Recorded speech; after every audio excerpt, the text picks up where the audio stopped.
एक जंगल में राधा अपने दो बेटे और अपने पति राजू के साथ रहती थी। राधा के बेटे का नाम सोनू और मोनू था। सोनू बड़ा बेटा था और मोनू छोटा बेटा था। बच्चों, अब तुम लोग बड़े हो गए हो। अब तुम दोनों को जंगल से भोजन लाना होगा। मगर मम्मा, हमें तो भोजन ढूंढने आता ही नहीं है। हम लोग भोजन कैसे लाएंगे? बच्चों, तुम दोनों चिंता मत करो। चलो, हम लोग जंगल में भोजन ढूंढने चलते हैं। राधा और राजू अपने दोनों बच्चों को लेकर जंगल की ओर चली जाते हैं। ऐसे ही थोड़ी देर उड़ने के बाद एक जगह जमीन पर ढेर सारे अनाज दिखाई पड़ते हैं। ये देखकर सोनू बोलता है, मम्मा पापा, वो देखो, वहाँ जमीन पर ढेर सारे अनाज पड़े हुए हैं। चलो, चलकर हम लोग अनाज खाते हैं। सोनू बेटा, रुको, वो अनाज हम लोग नहीं खा सकते हैं। हाँ बच्चों, वो देखो, वो अनाज एक ही जगह पर है और आसपास एक भी पक्षियाँ नहीं है। इसका मतलब ये कि किसी शिकारी ने जाल बिछाया है। अब यहाँ से हमें सुरक्षित चलना होगा। हाँ बेटा, हमें आसपास के हो रहे हलचल का भी ध्यान रखना पड़ता है, वरना फिर हम किसी मुसीबत में फंस सकते हैं। अब यहाँ से चलो, हम लोग भोजन के लिए आगे चलते हैं। ठीक है मम्मा, अब हम लोग भोजन के लिए आगे चलते हैं। फिर से सभी पक्षियाँ भोजन के लिए उड़ते हैं। उड़ते उड़ते वहाँ से फलों के बगीचा में चले जाते हैं। मम्मा पापा, यहाँ तो बहुत मीठे मीठे फल हैं। चलो, यहाँ से ही हम सभी फल खाते हैं। सभी पक्षियाँ फल देखकर वहाँ तुरंत चले जाते हैं और फिर सभी पक्षियाँ मजे मजे से फल खाने लगते हैं। वाह वाह, क्या स्वादिष्ट फल है। आज तो मजा ही आ गया मम्मा। मैं कल फिर इसी बागीचा में आऊंगा फल खाने और यहीं से फल लेकर आऊंगा। हाँ बेटा, ठीक है, ये जंगल भी सुरक्षित है। सभी पक्षियाँ मजे मजे से फल खाकर वहाँ से घर आ जाते हैं। इसी तरह रात से सुबह हो जाती है। सोनू बेटा और मोनू बेटा, जाओ, तुम लोग भोजन ढूंढ कर आओ। ठीक है मम्मा, अभी हम दोनों भाई जाते हैं और भोजन ढूंढ कर लेकर आते हैं। फिर सोनू और मोनू घर से भोजन के लिए निकलते हैं। वे दोनों भाई सीधा उसी फलों के बागीचा में चले जाते हैं। उस फलों के पेड़ पर पहले से ही दो बहनें फल खा रहे थे। मोनू भाई, ये दोनों कितनी ज्यादा सुंदर पत्नी है। मेरे कहने का मतलब है, कितनी ज्यादा सुंदर पक्षियां हैं।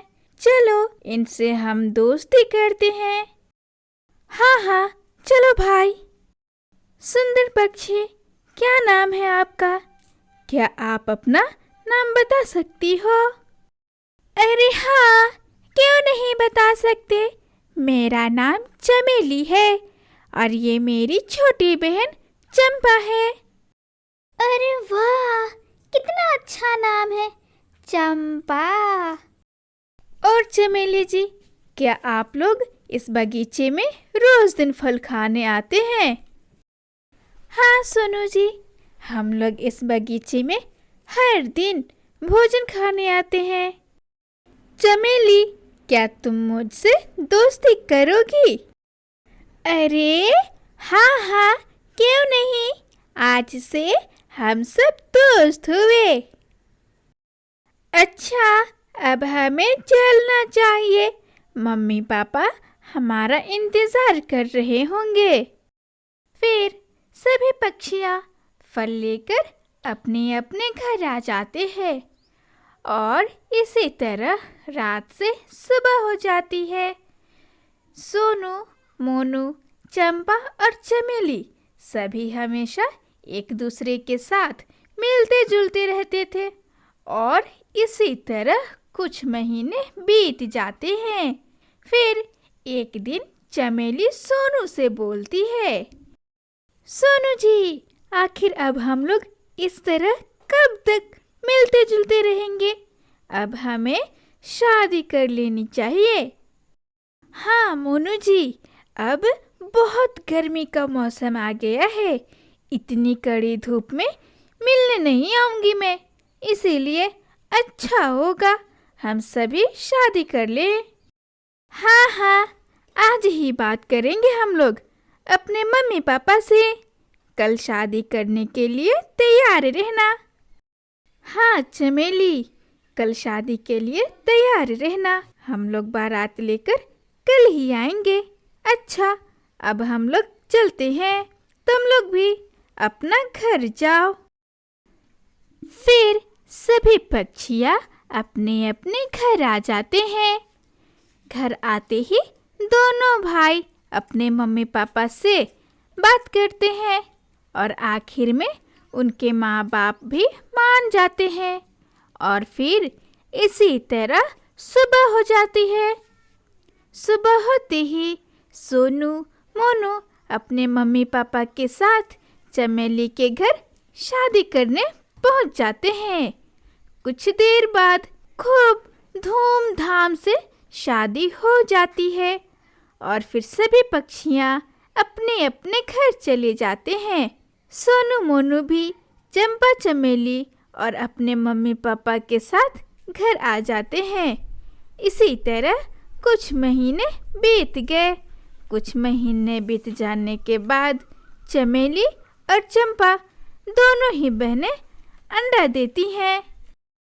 चंपा बहू और चमेली बहू, तुम दोनों ने इस घर को खुशियों से भर दिया है। ये अंडा कुछ ही दिनों में फूट जाएंगे और इसमें से बच्चे बाहर आ जाएंगे। हमारे बुढ़ापे की खुशियाँ तुम दोनों ने दे दी हमें। हाँ माँ जी, हम सभी भी बहुत खुश हैं। इसी तरह कुछ दिन बीत गए। कुछ दिन बीत जाने के बाद उन दोनों के अंडे टूट जाते हैं और उसमें से बहुत ही प्यारे प्यारे बच्चे बाहर निकलते हैं। सभी बच्चों को देखकर बहुत खुश थे और फिर कुछ दिन बीत जाते हैं। तभी एक दिन चमेली अपने सास से बोलती है, माँ जी, मैं और चंपा बच्चों को बाहर लेकर जा रहे हैं। इन्हें भी जंगल की सैर करना सिखाना होगा, इसीलिए इन लोगों को बाहर लेकर जा रहे हैं हम लोग। हाँ बहू, ले जा, इसमें पूछने की क्या बात है, लेकिन घर जल्दी ही आ जाना। बच्चों के साथ ज़्यादा देर तक बाहर मत रहना। फिर चंपा और चमेली अपने बच्चों को लेकर पास के जंगल में चले जाते हैं। बच्चे पहली बार जंगल में उड़ रहे थे। वे भी बहुत खुश थे। बच्चे उड़ते उड़ते थक गए थे, इसलिए उन्हें प्यास लग गई थी। चंपा और चमेली एक नदी के पास जाते हैं। वहाँ पर देखते हैं कि चंपा की पड़ोसन मेरीगोल्ड पहले से ही पानी पी रही थी। अरे चंपा चमेली, तुम दोनों अपने बच्चों के साथ यहाँ क्या कर रही हो? हम लोग यहाँ अपने बच्चों को घुमाने लाए थे। घुमा लो, वैसे भी तुम लोग तो घर का सारा काम भी करती हो, बच्चों की इतनी केयर भी करती हो और तुम्हारी सास महारानी की तरह हुक्म ही चलाते रहती है।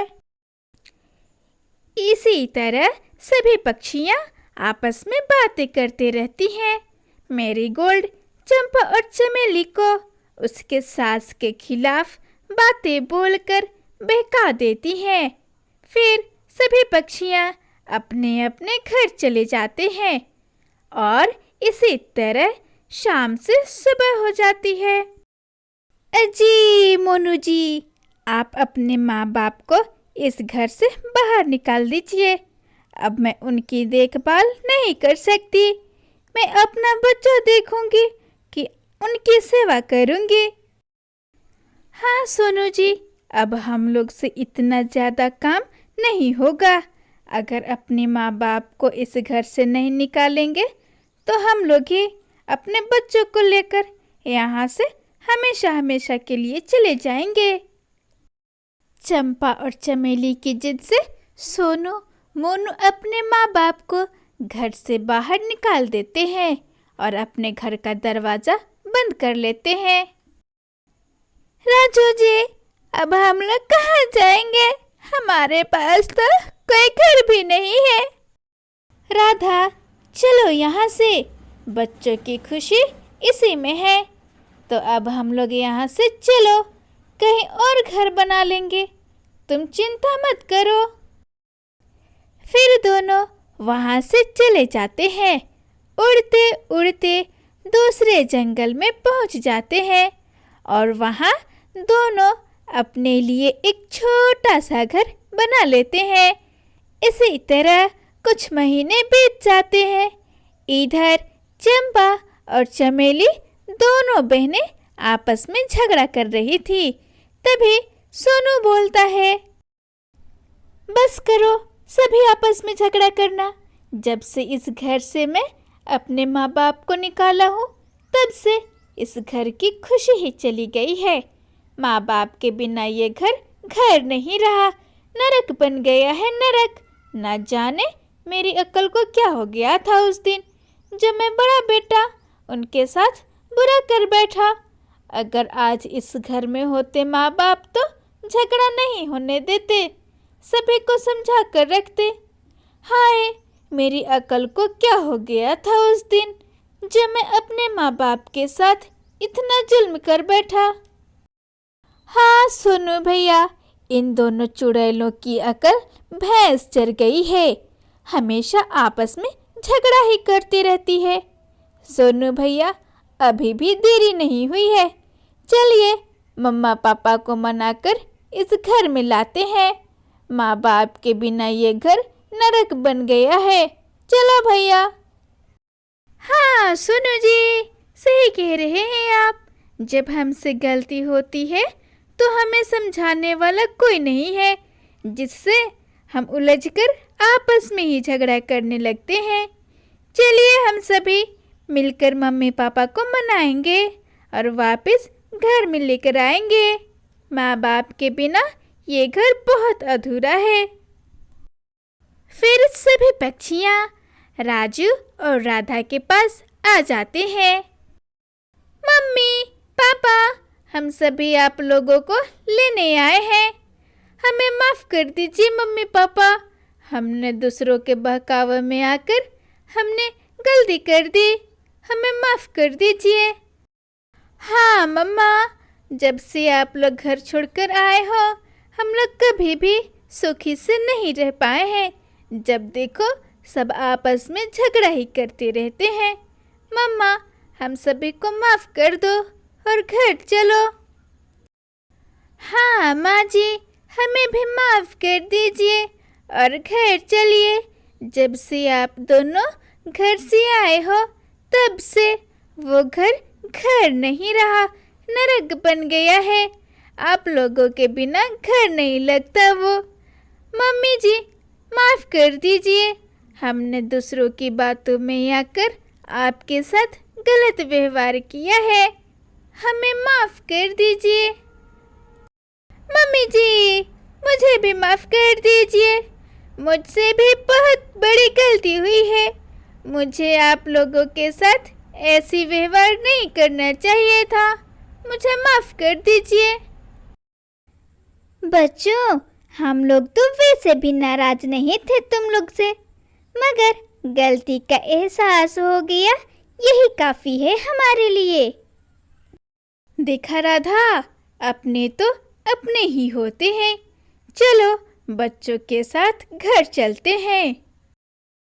फिर सभी पक्षियाँ वहाँ से खुशी खुशी अपने घर आ जाते हैं और खुशी खुशी से सभी मिलजुल कर रहने लगते हैं।